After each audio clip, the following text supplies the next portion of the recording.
Bizim can və qan borcumuz ancaq Azərbaycan şəhidlərinə və qazilərinə. Bu qələbənin bir sahibi var, bir ünvanı var.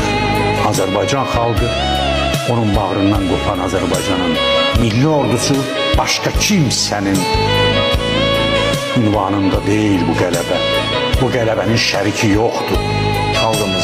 Xalqdır, milli ordumuzdur. Əşi, bunlardan nə gözləyirsən? Bunlar gedib torpaq alacaqlar. O uşaqlar getdi, aldı, o bayraqları onlar qaldırdılar. Bəzən deyilər ki, bu müəllimlərə, bunlar nə öyrədirlər bu uşaq? O müəllimlərin tərbiyə verdiyi uşaqlar idilər, getdilər. O vətən üçün şəhid oldular və qazi oldular. Əlini, qolunu, gözünü itirdi. Amma vətən... Qalan olduğunu unutmaq olar mı sizi şehitler?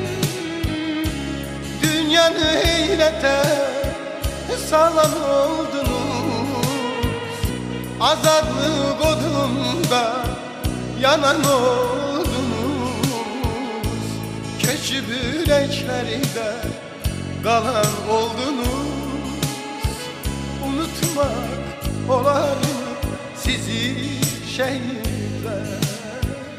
Unutmak olar mı sizi şehitler?